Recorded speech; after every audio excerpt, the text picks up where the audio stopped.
Welcome back to the podcast that's, well, actually somebody named it, and it wasn't me this time. We have our first listener naming, named by somebody not on this podcast. It was sent in by good friend of the show, Nate, who, if you want to catch up with Nate, just search Splinter Smith. I know that because I listen to the High Rack D list every week. If you're not listening to Dungeons and Drake Unbeams, listen, and then that comment will make sense to you. But anyway, this title is fantastic, and it super fits our podcast, which is always Trot off the presses. Nice. Yeah, that's a solid I enjoy one, that. right? Yeah. Mm-hmm. That's solid. awesome. Thank you, Nate. With me, as always, is Anonymous Alex and Jenna. How are y'all this week? Heckin' great. Heckin' great, Tim. Great. Fan. Why are you heckin' great, Jenna? Oh, I was lying. I'm good. I'm okay. Not to call you out or anything.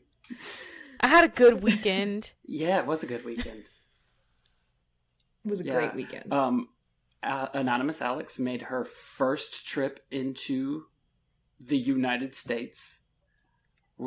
She left Canada Minor and came to visit us, and it was a ton of fun, and we did a bunch of really cool stuff, and it was great. Hell yeah. We did. And now that I've entered real America, my Southern accent is pretty spot on. Yeah, you almost didn't say Southern. That was just Almost. I was so close. The word came out and I was like, fuck, should have fixed that. Oh, sorry. Let me start. Shit, should have fixed that. Oh, God. Miles away from where you were when we first started this podcast. Yeah. It's true. Listen to that early Tobias Maguire's and then you'll really be transported. All right. So we read a book.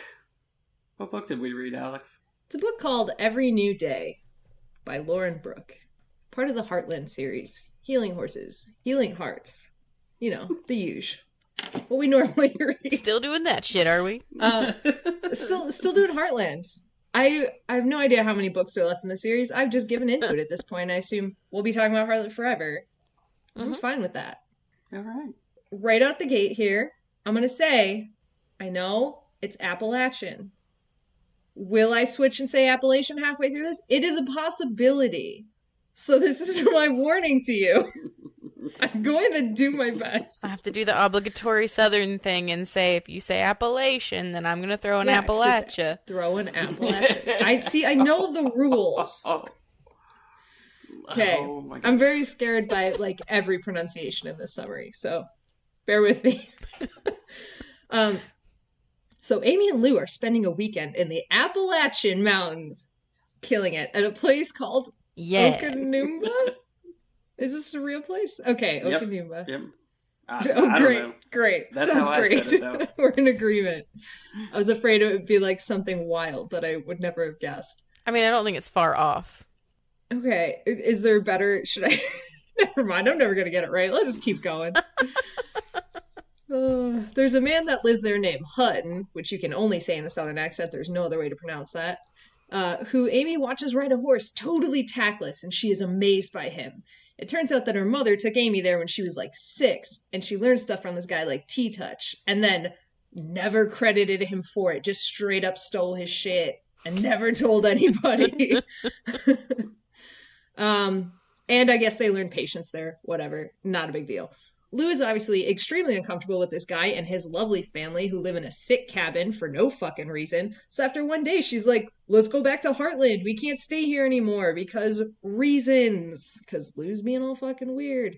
They decide to stop at the store, and by totally random chance encounter, Amy sees Ty. Having not seen him for a single day, runs after him and's like, Ty, oh my god! And then they kiss. But no! Ashley's there. She saw them kiss, and she's going to tell people. She tells people. And, like, largely, nothing fucking happens. But, like, Amy's upset about it.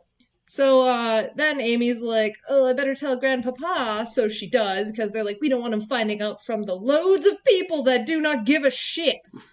But, you know, gotta tell him up front. Matt's angry. He's, like, literally the only one who cares. But, like, he's dating Ashley, so how does he have any right to be angry? I don't know, but he is. And then he tells his brother, Hot Scott the vet, and is like, I'm so happy for you. And, like, Amy's like, I'm deeply uncomfortable that you or vet Scott is happy for me. Like, why? It's weird. Luckily, we don't have to live in that space for long, because Amy and Ty get into a fight, and it's like a will they, won't they kind of a thing. And by the way, during this whole thing, there's this horse named Mercury. This seems very unimportant at the beginning, but then becomes important later. And Mercury's the horse of the week, who's, like, used to jump, but then the trainer used wrapping poles on his legs to get him to jump better, and now he refuses to jump because he was like, I got fucking self-respect. You're gonna, like, knock poles into me over a fence? I don't give a shit. I'm not gonna jump anymore. Fuck you guys. I don't know why he's a New Yorker, but here we are. Come on. Come on! Get those fucking poles out of here. Get the fuck out of here with your fucking poles. I'm walking here. Anyways. Amy... It's terrible. Amy and Ty realize that he's super similar to the Reds, so they're like, Ben, ride Mercury, because Mercury's just like Red, and Ben's like, okay, and then he tries to train him like Red, but of course Mercury has an insane amount of self-respect, so will not respect anything Ben does. In a twist of fate, he does seem to sap Ben's riding abilities out of him, so we can only conclude that Mercury in any form is detrimental to Red and Ben. Mm-hmm. Mm-hmm. I saw a lot of vigorous nodding from Tim. Yeah. I had made that same correlation. Yeah. Yes. Amy decides, let's get wild and take Mercury to Hutton to learn the ways of his weird work. Everybody hates this plan, especially Ty, so Amy and Ty fight about it, then they're like, oh, we're not on the same page with anything anymore. Is our relationship a scam because we don't agree about one thing? And then Amy's like, you know what? I'm going to announce this plan at Sunday brunch. Everyone will love that. And, like, everybody hates it there, too. Except her grandpapa, who's like, let me think about it. And then, like, later that night, he's like, take that fucking horse to Hutton. Who gives a shit? Take a week off school. Do your homework, I guess. But whatever. No one cares. This is just wild. But, hey. So, she tells everybody to get bent, takes off to Appalachia. Once Hutton ignores her, she's upset. And then nobody pays attention to her, and Hutton won't watch her ride. So he's like, hey, 20 minutes after, like, she's like, watch me ride. He's like, go turn this horse out in a field. And then there's a lot of mysterious walks where he asks questions about basket weaving, and Amy fails his weird, mysterious tests because, you know, it's that kind of book. And also his granddaughter, Carrie, is there, and she's like, I don't want to work with horses anymore. I'm going to New York. And, like, day one, Amy is crying and just absolutely, like, heartbroken. She's like, I miss Heartland. I miss Ty. And then I assume the aftershocks of leaving Sugarfoot's presence is really destroying her emotionally. She can't handle it. Mm-hmm. So she calls Ty and she's like, everything sucks. And then he's like, oh, I'm just so proud of you. You're doing great. Because relationships, I don't know. And, you know, it's all great. She gets glad, I guess, that Ty is supporting her. And so Hutton's like, go take a trail ride in the woods, and just gives her wrong directions. She gets lost in the wood, has to trust Mercury to take her home in the dark. And she's like, nobody came looking for me. But it turns out that Hutton was just using weird, mysterious teaching methods to help her find her own way. She figured it out. So then she's like, let's do join up with Mercury, which she didn't try, despite the fact that this is what helps with every fucking horse she brings in here. She's like, never mind, with Mercury, I don't know, I'll try other shit. So anyways, then Mercury gets obsessed with her like everybody always does, and like follows her over small jumps, and Carrie's like, this is the best day ever. They like love each other. Amy rides Mercury over jumps. Everything's great. Ty comes and picks her up, and like they're all miraculously cured because of Join Up. And that's the end of this book. Accurate. Yeah. fucking accurate. I love that Amy's takeaway from all this wasn't... Her takeaway was, I need to find my own path. Instead of, maybe it's just not fucking about me. Yep. And I feel like that's more what Hutton was trying to say. It's not about you. And I think Hutton was right. It's not about her all the time. Yeah. I had not thought about how negative it is to be away from Sugarfoot once you're caught in his evil web of despair.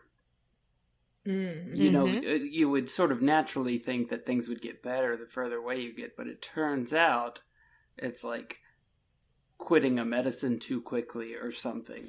Yeah, I was about to say it's a withdrawal period. Yeah. You got all this, like, thing that's eating your grief, and then suddenly you can feel your own grief. Oh, no. Oh. You just gotta break down on a horse and cry. Mm-hmm. Yep. In a field, preferably. Yeah. That was always all makes I me could feel think better. about. With the horse named Mercury. That's all I could think about was the Mercury seats. Same. Like, the entire time. The whole time. I love that it really fucked Ben and Red up. Yeah. Oh, yeah. It just completely sapped Ben's confidence, which I'm sure we'll find out in the next book is the problem. Yeah, he's all like skipping competitions now and like losing his world ranking or whatever. I don't know. His Virginia world ranking. Yeah, I don't know how that stuff works.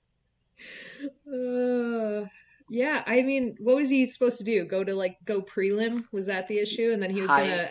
High prelim? High prelim? Mm-hmm. I think was what it said. Yeah. I don't know what that means. It sounds like you're still not there yet. Yeah, basically. Yeah. That's what they should just start calling it. You're not there yet. You're still not there yet. Getting closer to being there, but not quite. Fixing to get ready to be there. I would love to tell you what the rankings are, but I'll be completely honest. There's like beginner novice and something called SN, which stands for something novice, but in my head I always called it super novice. So now I can't tell you it's anything but super novice because I don't know what it stands for anymore. And I'll radio that in too if I'm ever jump judging. Like I'll say that shit to anybody that's there. Like, yeah, the super novice course. Like I don't care. That's not what it's called. Oh my god. I would love to just be listening to the radio next to somebody who does know. And I'm go, what the fuck? Do we have a super novice? Is this course? I thought it starter novice. It's starter novice. There you go. Got it. You got it. We got there in the end. Super novice. Wait, so beginner novice and starter novice are two different things? Because they sound like they would be the same thing. I thought you were going to say, like, seasoned novice. No, it's like starter novice, beginner novice. And this is slightly different, too, from, like, the show jumping world, I think. But I don't it doesn't really matter to me, so I don't care. I don't follow this shit. But, yeah, it's like super novice, beginner novice, and then, like, there's, like, novice training, blah blah blah, prelim, and then you get into like 1-star, 2-star, 3-star, so on and so forth. Some bullshit. But basically prelim is right before you get to go into like the cool shit that would actually give you like a world ranking or whatever. Yeah. I want a world ranking. I think you should get one. I know. I don't even care if I'm last. I just want one. I mean, if you're last of the super good people, you're still very good. Yeah. Yeah, that doesn't sound like a spot for me, though, does it? I think you could do it. Yeah. I don't know in what sport or whatever that we're talking about, but I think you could do it. I was thinking horses. I think we should definitely get you there. Oh, yes. Yeah. Let's start right now. I don't even know what's more specific than that. I'm just like, I walk into a place, I'm here to horse. Show me to the horsing arena. Absolutely. Be your finest horse. Yes. I just assume we're jousting. I want to joust so bad. I would joust with you in a heartbeat. Hell yeah. It's just like, how mad would you be if we jousted and I knocked you off? Zero Oh, mad. See, I'd be a little mad. Yeah, I was about to say. Yeah, I'm pretty competitive, and I know how to ride a horse, so I'd be like, I'll end you. I'll end you right now. I mean, I'd be competitive about it, but the minute I got like absolutely, and like I'm talking full on lance to the chest, lifted out of the saddle, smashed to the ground, I would be like, this is so fucking cool. Like, I'd be so pumped. Are you full suit of armor, I'm assuming? Obviously. How Yeah. else would you do it? For real. Come on. No, just a baking fucking Yeah. cookie sheet. Pillows and duct tape I would also accept, like really bad, like wrapped around, because that would be funny too. Layers, yeah. There has to be a place where one can go joust. I'm That sure. has to exist. I'm pretty sure there's a jousting camp where you can like go for like a week. I don't know if you have to bring your own horse or not, but we could just buy one super cheap off the side of the road and just show up. Hey, if looking at sites to buy horses in Georgia has taught me anything, yes, you're correct. Yeah, I'm like, Yeah. you know, whatever. It's fine. Like, people, like, I see cars for sale in parking lots. I just assume now that I'm just missing all the horses where this happens. Well, it's because you don't go out to like White or Rydell or anything like true. that. Like $75 OBO. What's your OBO on a horse? I don't know. I'll give you $12. Yeah. Nobody else is offering that. I guarantee it. I guarantee it. Everybody's offering you more, but this is my best offer. And you said you didn't specify it had to be your best offer. You just said or best offer. It's my best. That's my argument. They have to accept it now. I would go and buy a horse, and then like roughly 30 seconds later, after purchasing the horse, I'd be like, shit. I have no idea what to do now. I think this thing eats. I don't know. Yeah, probably. Help. What am do with horse? Yeah. What if they hand you like they put like a lead line on, they hand you the horse like, all right, he's yours now, and then you grab him, you're like, all right, now what? Yeah, that would 100% be me. I'd just be like holding it by the rope and just be like, giddy up. Giddy up. No, Go. no. Go. Yeah, go. Poke it with a stick. Do something. Do horse shit. Yeah, jump And then it over me. poops. Yeah. Your $12 Craigslist horse, jump over me. I fully trust you to not kick me in the fucking head while you try this. Yeah. Yeah. Look at me, horse. I'm an oxer. I know that word now. That's so good. So how'd you guys like the book? Yeah. I just wanted to, I don't know. Ty was kind of being a fuckboy. Yeah, he was. A little bit. He like. So the most recent episode that released, all I did was talk about how great Ty was, and We then all I read did. this book, and I'm like, no, he's kind of a jerk. He's like, oh, that wasn't my idea, and you didn't talk to me about it before you had an idea, so. Before Nah. you had an idea. That was the, Yeah. like, no Like, that shit. was- I'm talking to you yeah. about it right now. Yeah. While I'm having the idea. Yeah. It's like, I guess. You fuckstick. Yeah, I guess I just won't be part of any decisions here. And I'm like, I don't think that's how it's supposed to work, bud. Like, Also, it's still not your business. yeah. You work here and are dating her. You don't own it. She was like giving him credit at the end, and I was like, why? No. Yeah. Yeah, and I feel like all of that too is just uses this build up to be like, our relationship is never going to work because we aren't on the same page with one thing. And it's like, Yeah. well, Now, I have lived my entire life up to a certain point, adhering strictly to that rule. But eventually you have to let it go. I mean, eventually. Yeah. I still cling 15 to is it not when you should let it go. sometimes. Yeah, 15 is not at all the time to let it go. You No. should give it to at least like 30 before you really. Yeah. Yeah, this one felt like filler book. Abso-fucking-lutely. And it shouldn't have, because it has some really good stuff in it. Like, I love Hutton. He's a goof and a quack and a crazy person, and I need more. He felt kind of Miyagi to me. Well, of course. Yeah, that's what I got. Like, paint the fence. You'll figure it out later why it's important. Yeah, but you always do, though. Yeah. Yeah, that's interesting that you said that, Jenna, because I had not thought of it that way. Like, I read the book, and she's like, oh, I gotta let him do it. You know, I can't do it for the horse. And then you were like, no, it's not about you. And I was like, wait, hold on. That's a much better way of phrasing it. That would have gotten the point across a whole lot better than what they did in the book. Yes, 1,000 times, yes, it would have gotten the point across better.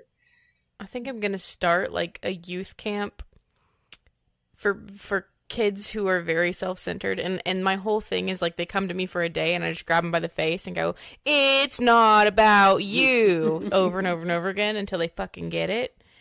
I think they'll fucking get it, right? Like, I don't let go until they fucking get it.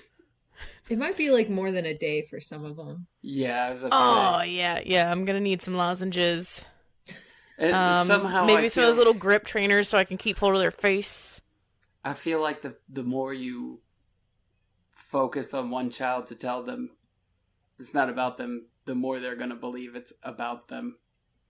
So it might have, like, negative effects there. Maybe the best thing would be to ignore them. Or maybe I'll just make them paint a fence. Yeah. Oh, that could work. Or send them into the woods on a horse and give them the wrong directions. Yeah, I was about to say, put them in some kind of peril. And then when they complain... Perceived peril. Maybe real peril would work better. Yeah.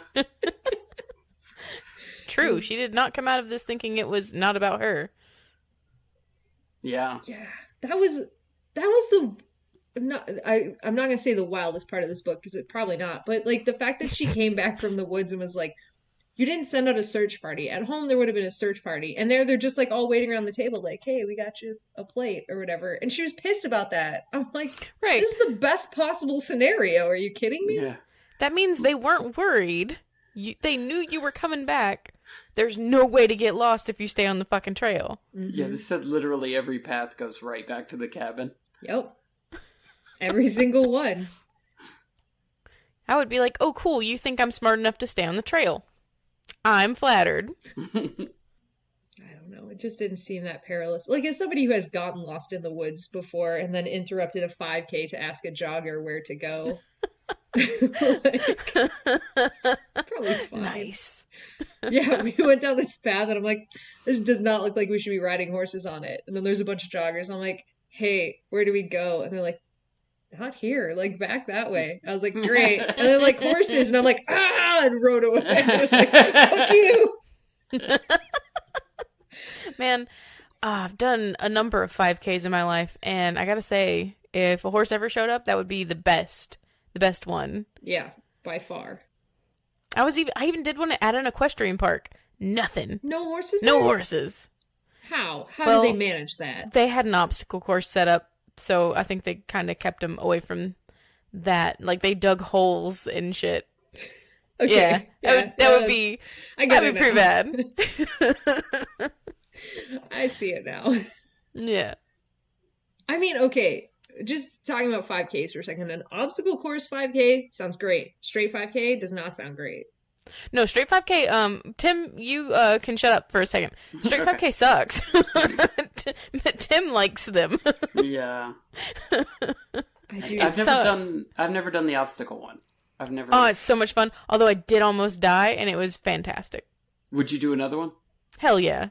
Yeah. In a heartbeat. Well, assuming my blood pressure is under control, yes. In a heartbeat. Because I almost had a heart attack. It was great. Fun. My blood pressure was like 214 over something fucking crazy. 100 and something. Oh no. Yeah. You almost Yeah. became an obstacle on the course. Indeed. My entire face was purple, and they were like, "Can you just not and sit down and don't move?" And I was like, "Oh, but there's another obstacle coming up, and I have to get over it in order to get out of here." Oh, no. Yeah. That's not good. I finished it, though.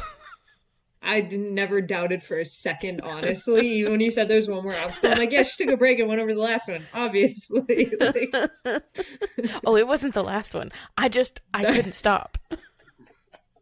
That's so My much brain better. was like, I have to walk this way anyway. Why wouldn't I just do the thing? And they're like, because you will die. And I was like, I will die having fun. And then when I'm dead, you better put a beer in my fucking dead hand. Weekend at Bernie. It's free and I'm getting it. There's free beer at the end of the obstacle course 5K? Yeah. Why does anybody ever do anything else? I don't know. That's wild. That's wild. Tim, do they have beer at the end of regular 5Ks? Some.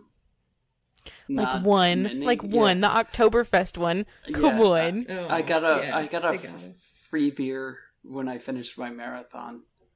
And that was literally the best beer any human has ever consumed, ever. Oh, man. I And feel it like was the a literal... Coors.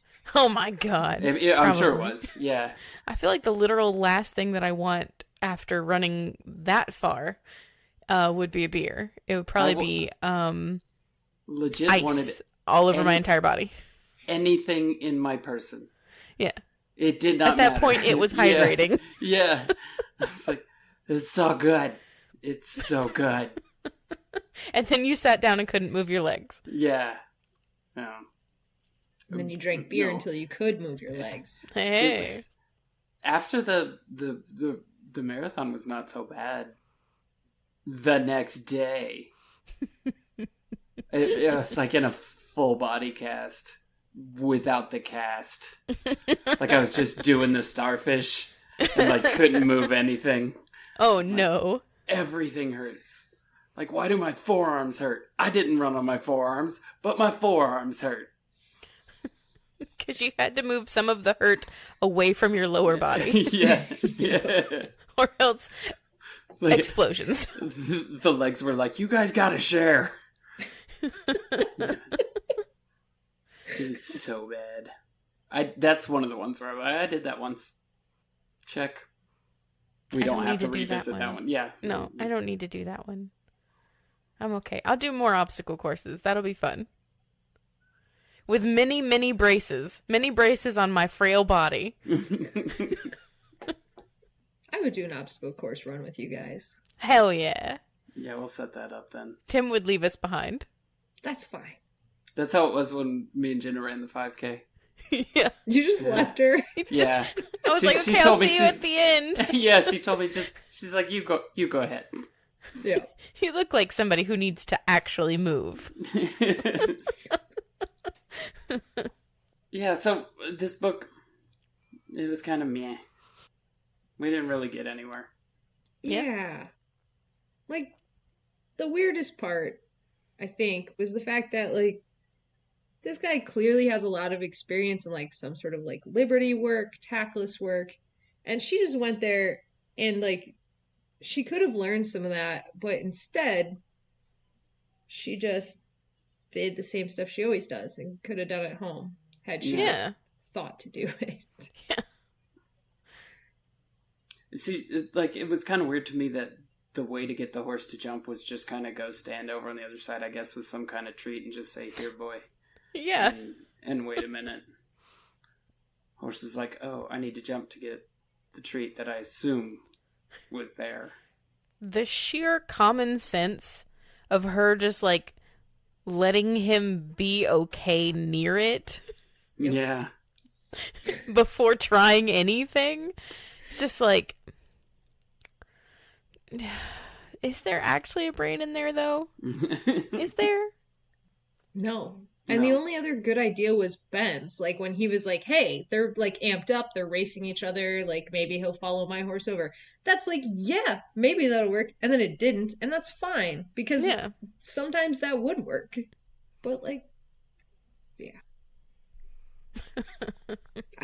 Yeah, I wonder if we're gonna get a whole book of Ben thinking he's trash next. I hope so. Yeah. I need that down in the dumps energy. Yeah. Yeah. Sugarfoot needs to feed. Bring that angst home. Yes. To Sugarfoot. I bet if they looked up who Mercury's owners were, it would just be like some sort of shell corporation that leads back to Sugarfoot. Ah. Everything has the initials SF. He already took down Lou, so like that's not an obstacle. He Yeah. forced Lou into join up with him. His Yes. next person is Ben. He knows that Definitely. Ty and Amy will be harder. Maybe Ty was being such a fuckboy because of Sugarfoot. How hard Sugarfoot was working on him to get to Ooh. Amy.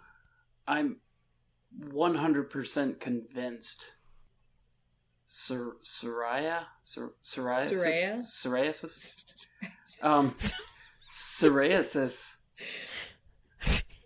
Stop it. There was a whole horror movie that happened behind the scenes when Amy went to Hutton and Psoriasis was like, I'll come help at the farm or at the stables for a little while you're gone, because that's how Psoriasis talks. Yeah. And then You she forgot got the there. She got there and encountered Sugarfoot, and Sugarfoot was going to take her over much in the same way that he did Marnie. But I believe that Psoriasis probably fought back. I can't stop saying that now. Like, that's how it is in my brain now.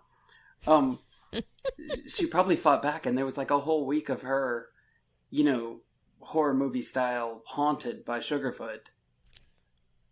At first not knowing what the problem was, and then realizing that he was trying to overtake her. And I feel like that would have been a much better story to read. Like, if this story had started with, like, Amy saying, hey, I'm going to go away for a week, and Soraya was like, I'm going to go cover for you, and then we got that whole week, that would have been the good book to read. Yeah. And I don't know how it turned out, because we never heard from Soraya again. And she's dead now. Yeah. Yeah. It's kind of like that, like, she went away, for my Animorphs reference here, she went away into a possible, like, sharing situation, and then came back. And now you don't know, is she yerked, is she not yerked? She's the Melissa Chapman of Yes, Heartland. yes, Mm. absolutely. This makes perfect sense to a very specific section.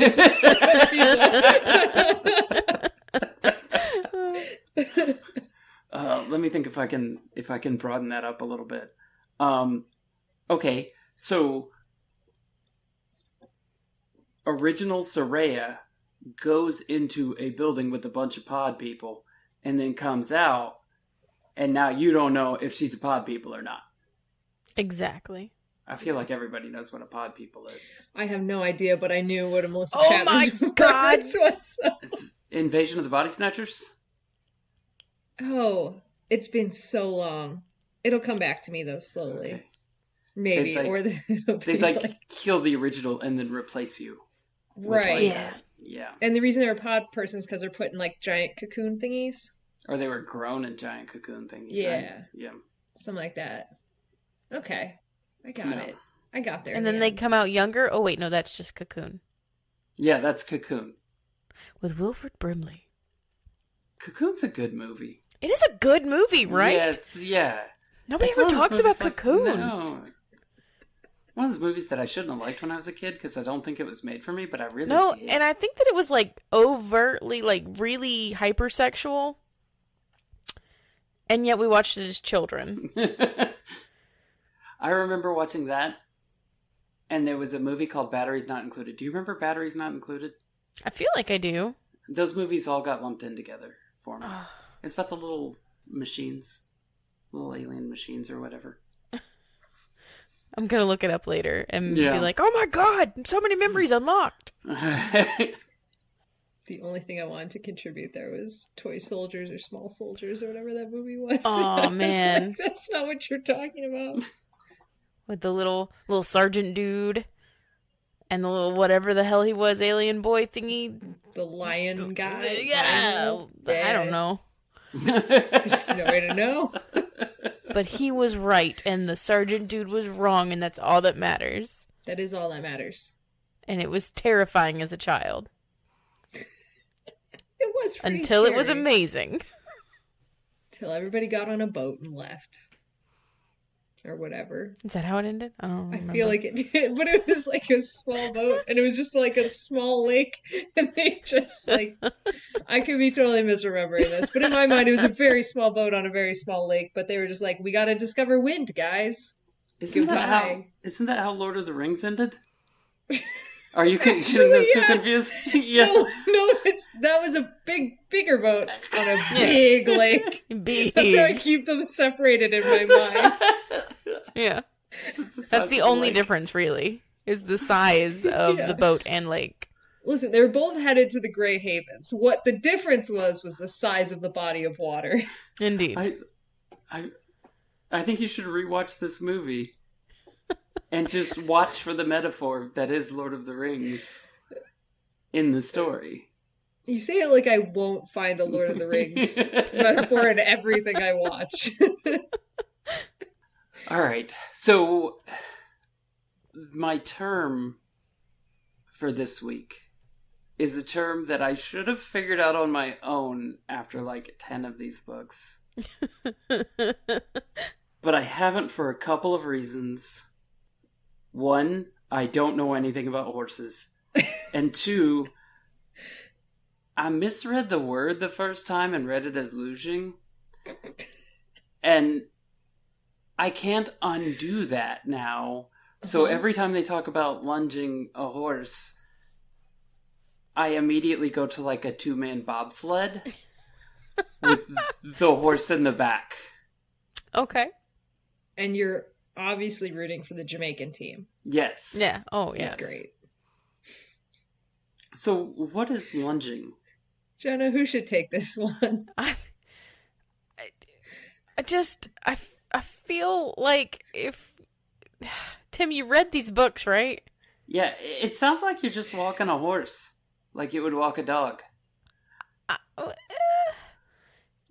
Kinda. But you know what really confused me was she said you take the lunge line or whatever, and then you take the whip or whatever, and you make a V. And I'm like, nah, what? Oh, okay. Yeah, I was like, I don't understand what's going on here.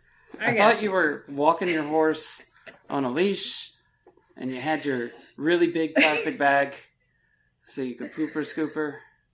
But because the neighbors will be pissed if you let the horse poop on their lawn and you leave it. You're goddamn right they will. And to whoever is letting your dog shit in my yard, I know it, and I'm coming for you, and I'm bringing my dog to your yard. Just know that. He's shitting all over the place up in there. Sorry, anyway. You had to trigger me like that, Tim. Why'd you do it? I didn't know that was a hot button issue for you currently. Right by my fucking mailbox. I almost stepped in it the other morning. That's very rude. Right? Yeah. Anyway, so, yeah. Yeah. So, yes, lunging. I'll just go. I'm going. I'm going. Okay. I'm just gonna do it. So lunging is kind of, in a way, I guess, similar to walking a dog in that you have a long lead on them, but you are generally standing in the center of a circle, and the horse is moving around you in a big circle, and you're just kind of following them. So what she meant by keeping that V is that in your one hand, that is attached to generally around the horse's face. You'll have it like going through their bridle or halter or lunge cavesson or to the saddle, whatever, how you have it rigged up, do you. But you have one line going to the face, and then the whip comes behind them. And the reason you want that V is you keep the horse centered in it, right? So the one that's attached to their face is your drawback. That's what stops them. You can like send your energy that way to bring them back and slow them down. But the whip is driving them from behind, so you can get them to speed up.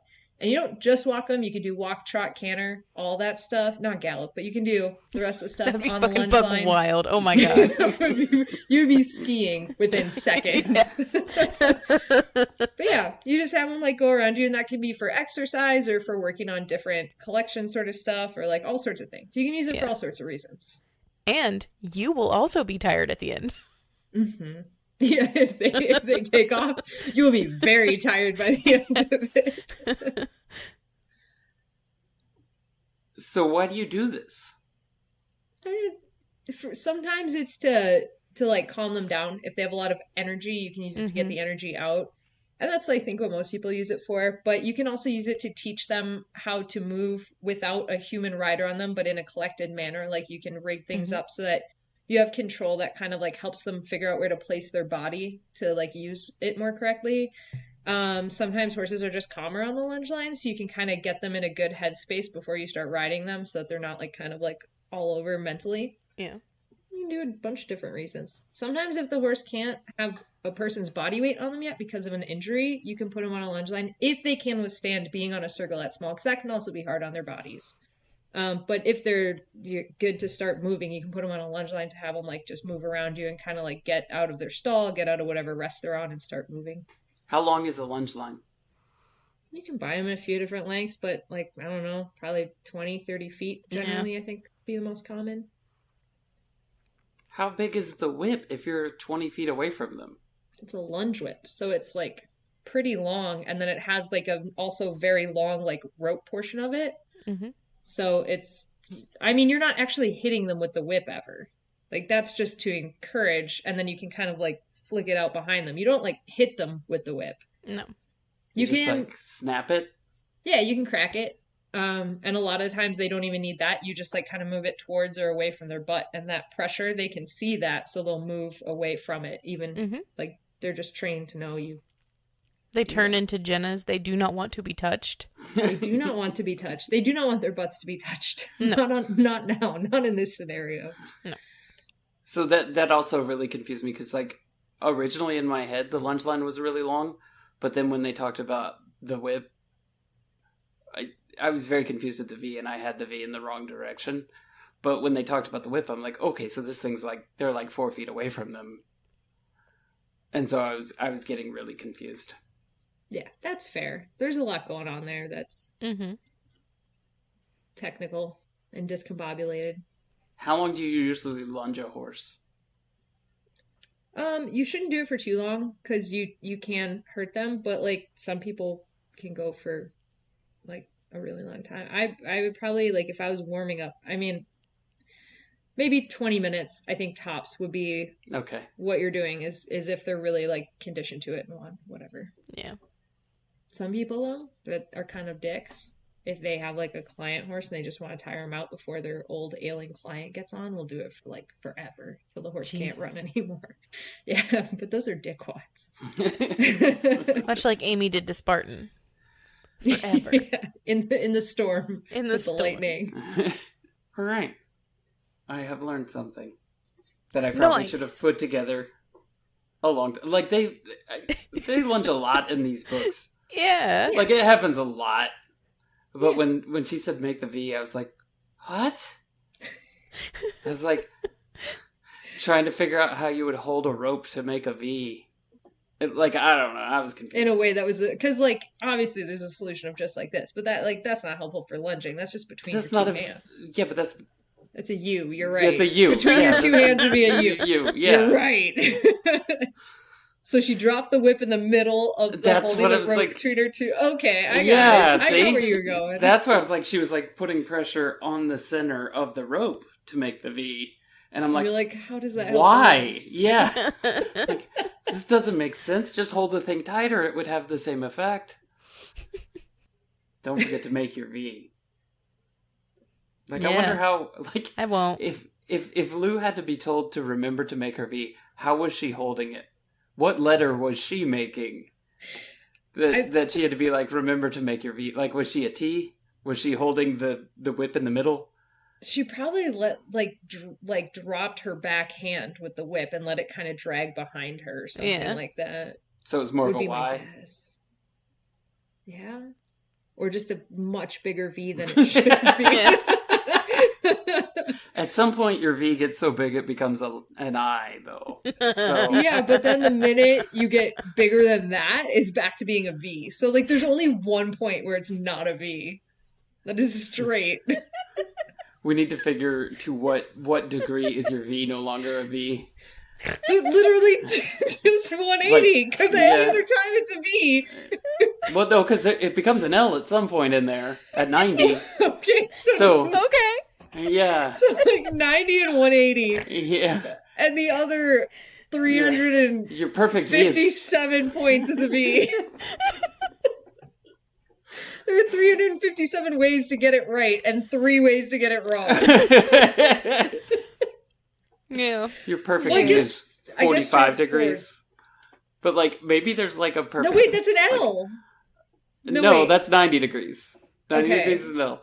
But 90 can also be a V, I guess? Maybe there's, like, a mathematical perfect V, and it's, like, 43.5 degrees or something like that. Right, an L is also a V, just not tipped. Sure. An L is also... Oh, hold on. Maybe you're onto something there. Maybe you could have a 90-degree V if you just lean that L over. I literally can't. Oh my god. Did you just loser me? She I'm just did showing the you thumb the and the L. forefinger. Oh But then a my V. God. It's just a V. They tell you that thing when you were kids about how your left hand is the one that makes the L. It's like, And did you immediately go, yeah, okay. yeah, that's Which exactly one? what I was. Which Yeah, L? they both make an L. Right. It's one palm faces towards you and one palm faces away. Have I ever told you guys how I figured out left and right? No. Do they have left and right in Canada? I thought I thought left and right were imperial. Not No, metric. it's also metric. Yeah, okay, all right. No, I was being driven home from the barn one day, and I did not know my lefts and rights, and they asked for directions, and I was like, 50-50 shot. So I picked left or right, and I said right, and it was the wrong one. So I just apologized profusely and told them I got confused about where I lived, and then from there, just figured out how bad did I fuck that up, and then I figured out which one was left and right from, like, right's the fuck up way, left is the correct way. And then I just, I got it. Right's the fuck up way. Yeah. I still get them fucked up because I'm left-handed, but I was made to write with my right hand in elementary school. So I have no fucking clue. It's one of them. It's either the one that I can do everything with or the one that I can only write with. I don't know. Oh, there we go. I can only write with it. Hey, there you go. I just- There you go. Thank you. I have now figured it out, and it's thanks to you guys. That's what we're here for. For figuring out what's a V and for teaching left and right. Oh So, okay, if 45 degrees is a V, no! Oh no, and then we you can't talk about V's anymore. Okay, please. you open that up and it becomes an L, and then you open it up even more and it becomes an I. If you continue opening it up to where it's like one of It's those... a V again. Does it become an R? No, it's a V.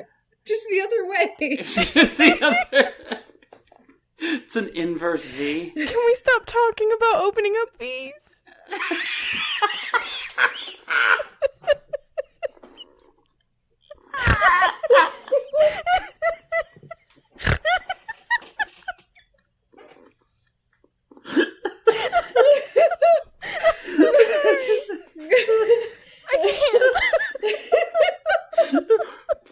Jenna's been trying to walk me to that.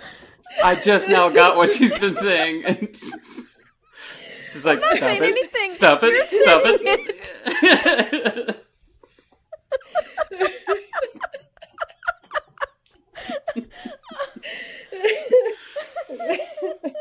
Oh no.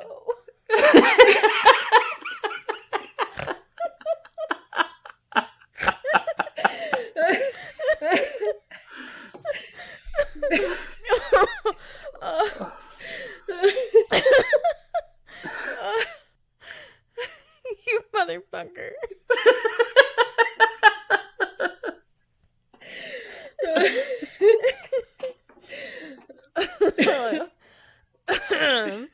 Okay. We got this. I guess on that note, we'll go to horse news. Oh my god. Okay. I'm so excited to talk about horse news this week. So, I was like struggling to find anything that was like super cool, but it turns out that we scientists, cool people that do shit, the movers and shakers of the world, they've figured out where the genetic horse came from that we know today. So, for a long time, everybody thought that horses came out of Kazakhstan. But as it turns out, what they did was they figured out what we would have genetically selected horses for using like a study of like 50,000 different genetic codes. And they're like, of course we would have gone for a strong back. And so they looked at that, but also the anxiety gene, because they wanted horses that were calm when you were riding them.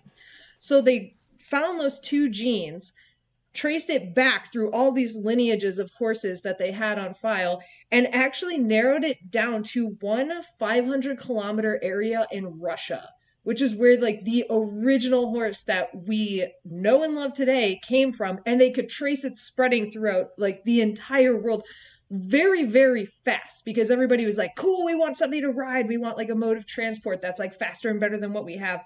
So they figured out all of this and have now confirmed that the horses that we know and love today as domesticated horses came from Russia in one 500-kilometer circle. Wow. So fucking cool. That's nuts. So, like, within a town, yeah, they know this. Yeah. Horseville, Russia. Like, yeah.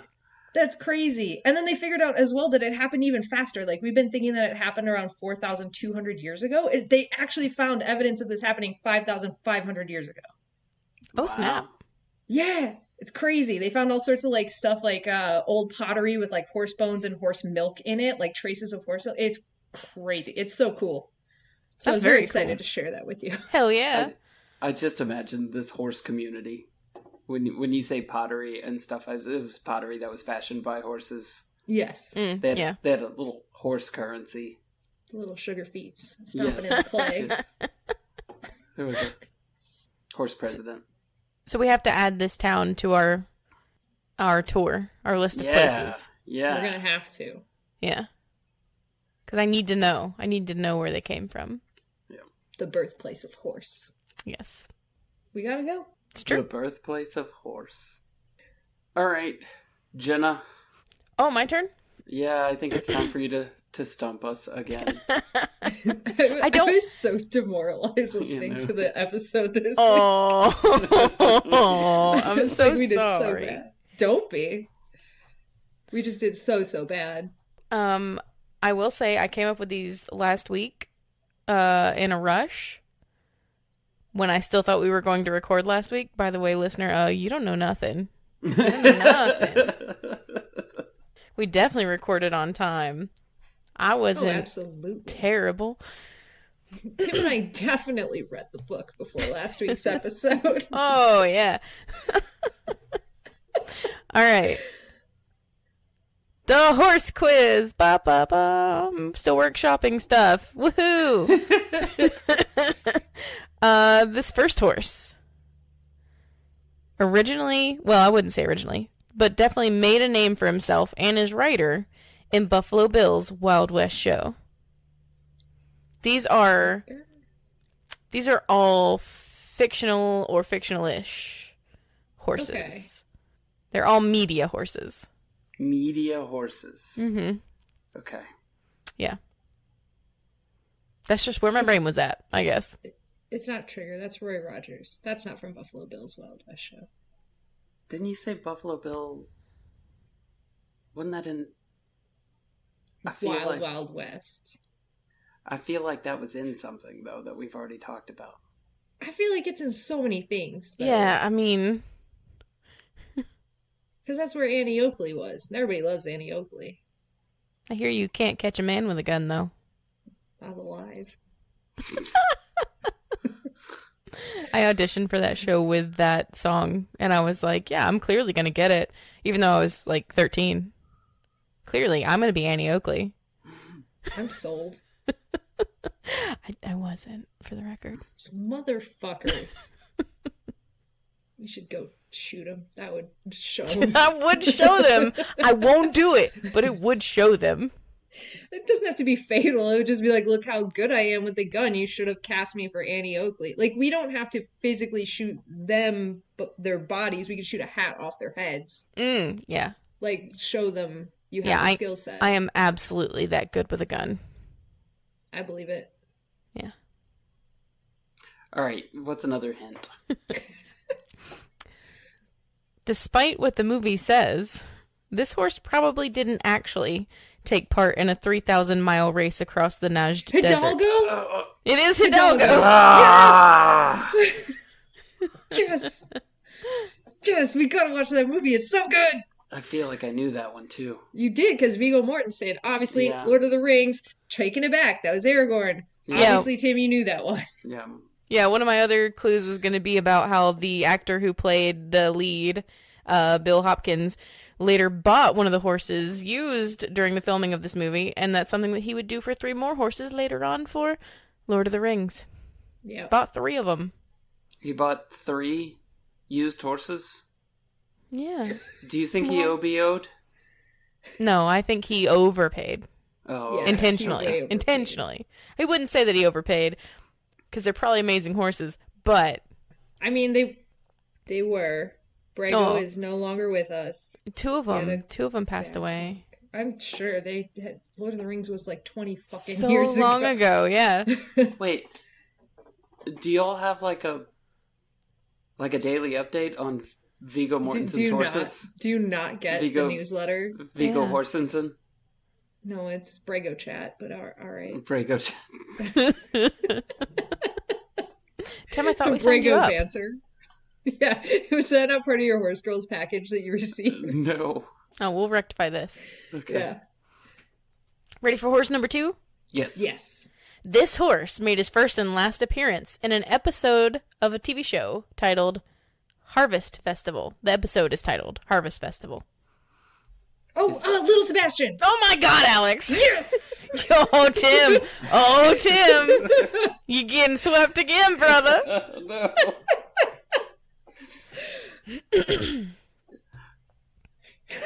That was so fast. I know. I was amazed. I was like, wait a minute, that sounds very familiar. You know what's funny is you said the Harvest Festival, and I didn't even think about horses anymore. I just thought about harvesting grass and the Yarvest Festival.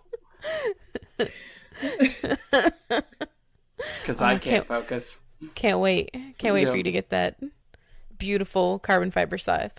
It's gonna be so good. I can't wait to get video of you in your yard just scything away. Yeah. Is that what it's called? I Sure. guess. It's probably reaping, right? Probably. Yes, reaping the grass Yeah. that you have sown. Yeah. Are you ready for horse number 3? I hope so. Need to take a little break and recuperate from that, Tim? No. Okay. I'm on it. I'm on it now. You got this. Hmm. Just really take this in. This horse had a dashing alter ego who was known for his proclivity for smashing people on the head with his quattro guitar. Is this like a death metal horse from that cartoon about that metal band? Metalocalypse? Yeah. Was that a thing in Metalocalypse? I don't know that I ever watched that show. I don't know why this is my guess. It is incorrect. Great. So, Hold on. Tell me that first one again. this horse had a dashing alter ego who was known for his proclivity for smashing people on the head with his quattro guitar. BoJack Horseman? No. It's just cartoons in my head. I don't know why. I can't picture a live action horse smashing people with a guitar. It is a cartoon, yeah. Okay, that's good. I guess? Professional wrestler, the Honky Tonk Man. No. It's the only person I could think of that smashed people in the head with guitars. You ready for clue number 2? Yes. I only have 3 clues for this one because I thought that would be the quick one. Yeah.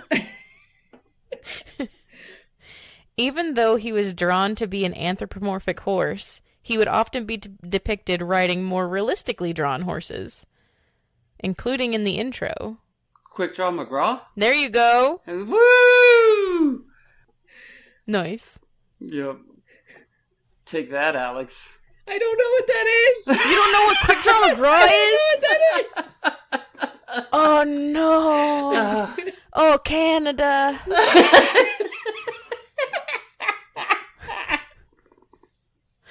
You poor Canadian thing. Honestly, that's probably fine. I really want... I don't know how much of a reach I have right now with my comment, but if you can hear me, tweet at Alex and Birds all the pictures of Quick Draw McGraw that you can find. Every one of them. Every one of them. Light it up. I can't wait. Including as El Kabong. That's what it was! Yes. Ah! Okay. Thank you. That's the first... I don't remember the last time we split one like this. That's I don't... Wow, yeah. All been one-sided. I don't think we've ever truly split one. The closest we ever got was the Alexander the Great. I don't know what to do with us. This is the quickest we've ever made it through. It is. Yeah, like by a lot. I made the clues really good, I guess. I normally make them shitty, and I get called out for it. Like, oh, that horse quiz is really hard because you suck at this. Who is like, calling you out? It's fantastic. No. Oh. Who would call you out about your clues? They're the best. Nobody... No. I'll fight them. I'll fucking I was just fight told them. that it was really hard. As it should be. We're horse girls. These are fucking qualifications. We're standing on a pedestal that we put ourselves on saying we are more horse girls than all of you. The quiz should be fucking hard. All right, I'm making it extra hard next week. No, yes. Way to go. I am high prelim horse girl at best. That's very good. I might even very be good, Tim. super novice. No, that's novice. Now you're at the bottom. You went from just about to go pro to like the bottom of the barrel. Fixing to get ready to go pro. Nice job. I know. I was really excited.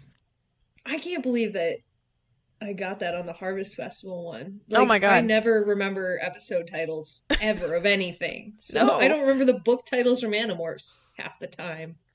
I can tell you if somebody said that to me and I've seen every episode, I would have been like, the fuck show has a what? Huh? Hee-haw. Yeah. Mm-hmm. Green Acres. You really wanted to get that one, didn't you? Yeah. Yeah. I should have gotten Hidalgo. Like, there's... That was also really fucking fast. Yeah. You were getting that one. You just didn't have the name quite as close to the front of your brain as I did. Yeah. Because I don't live in a state of always knowing about Viggo Mortensen's horses. Well, that's your own problem, really. Honestly. Yeah. Everyone. A newsletter. Yeah. Do you know that he bought the white horse that the girl that was a stunt double for Arwen when she ran with Frodo into Elrond's council? Exactly. I'm not even going to call it by its proper name, which is apparently fallen out of my brain. Rivendell, thank you. When she rode that horse into Rivendell, he bought that horse for that stunt double because she loved it so much. Yeah. But he didn't tell her, so it like got sold at auction and she was heartbroken. And then he's like, just kidding, I bought it. Here's your horse. Yeah. Oh. Yeah, well, she had, like, come to him saying, I can't buy this horse, but if you buy it, I'll pay you back for it. And he was like, we'll figure something out, I guess, maybe. And then she was like, super heartbroken that it had been sold at auction. And he's like, yeah, here you go, here's your horse. And she's like, oh, what do I owe you? And he was like, nothing. It's just love this horse, I guess. I don't understand how y'all just know so many facts about Viggo Mortensen's horses. Because it's so dreamy that he does things like this. Yeah. I don't care who it is. If you do things like this, you are a dreamy human. Mm-hmm. A Druman. A dreamer. Like, I can think of nothing more than somebody buying a very, like, nice fucking horse and just being like, here you go. I want you to have it because you love it. Like, Yeah.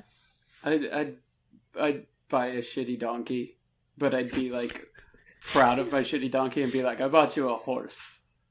And everybody would not have the heart to tell me that it's not a horse. It's a shitty donkey.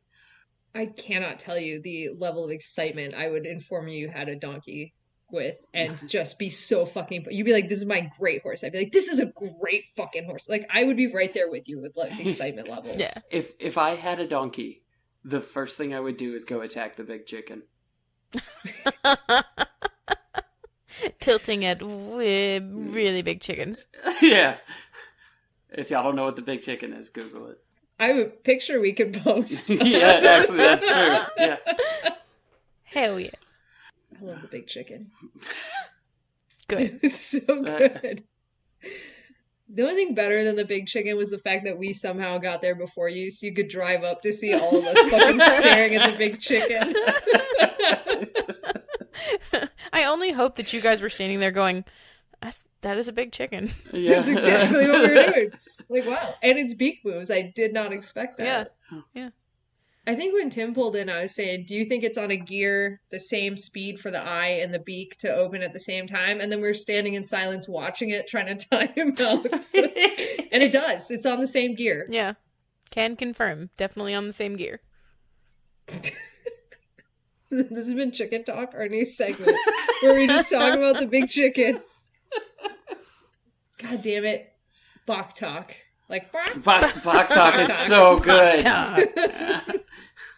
Bach Talk. We should turn that into a segment. I don't care. That's just too good of a name. It doesn't even have to relate to chickens. It's just too good. I mean, we could try to make it chicken adjacent for as long as possible, but when we eventually stray from it, I think we just gotta keep rolling. Just Tim's grumpy face. He looks so upset. Hidalgo. I'm so sorry. I'm really sorry. Oh no. He's like, so mad. I know like 6 horses, so I'm like waiting for my opportunity. Hidalgo. I blew it. I'm down to 5 horses now. I hope none of them is a chestnut mare from Black Beauty, because you did already miss that opportunity as well. One day it's going to be Mary Legs. I assume you know Mary Legs. I do not. Oh, man. Okay. Let me just write a little note to myself. Yeah. I'm going to guess that for every horse now. And that's why I wrote a note to myself.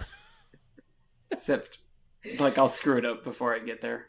I'll be like, it had something to do with Christmas. I don't know.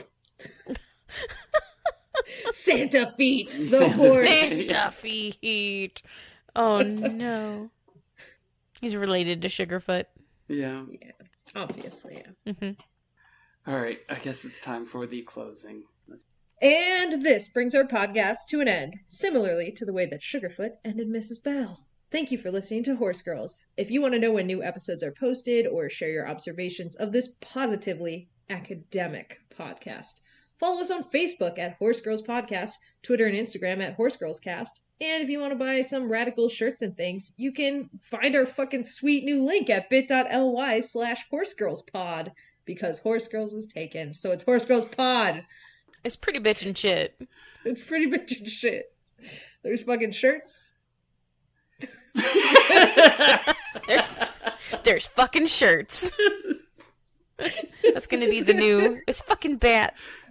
I love Halloween. It's freaking bats. Yeah, it's freaking shirts. Like our shit. I don't know. Want to take our relationship to the next level? You know you do. You can become part of our barn at horsegirls.club or patreon.com/horsegirls, where we have a veritable plethora of things to offer you, like content, but way more importantly, horses in the barn. You can buy them. They're not metal, they're plastic, but they are metal. If you want to find us on other podcasts, we offer that service for you today at, I don't know, Horse Girls Pod HQ. If you like Animorphs, you can check out Minds at Yerk and Animorphs Anonymous. But if you like D&D, you can also check out Botch Podcast and Dungeons and Draken Beams. And if you are betwitched by Jenna, check out her Twitch channel at twitch.tv/JennaChill. If I have to tell you one more time, it's with one L. I will fucking hurt you. It's one L on the chill. Just the one. Maybe I'll put 2 in just for the chill. just to add some chill. Alex. Alex has no chill. 0 chill. 0 chill at all. I would chill more, except there's only one Alan. I need them all to be aware. Jenna, chill. If you, like me, can't get enough of Tim's beautiful voice, that's fantastic, because I have news for you. That's great. He is on all sorts of podcasts, like The Way We Haunt Now, Tunnels, Haunted Hell House of Horrors, and Horror Shop Radio, and I can now recognize him the first time through on every podcast he voice acts on. That's not true at all. That's how good he is. He fucking tricks me every time, and then I have to go back and re-listen for Tim. It's a whole thing. It's a whole thing we do. It's hella cute, this thing we do. And if you think our episode art is also hella cute, that's because it is! It was created by Casey D, who writes and illustrates a webcomic called B-Side You, which you can read for free at bsideyoucomic.com. May the nuts ever stick to your roof. So when the V opens... Oh my god. Yeah? Yes, Tim? Just saying. That's going to stay with me for a while. I'm going to go through every letter of the alphabet. You know, maybe that's what an A is a V that tried to open, and somebody was like, no, I'm going to put a little cord right here to keep you from opening. Oh, God. And becoming an L. That's a chastity belt. You just described a chastity belt. See, I'm glad you went there instead of like, hey, Tim, have you ever seen anyone give birth? Oh, no. Yeah. Oh, no. That's just the cut from the V to an A, right? Oh, no. Oh, no. This took a turn. Yeah, thank you. Let's go back to chastity belt. I guess I'll stop recording now. God,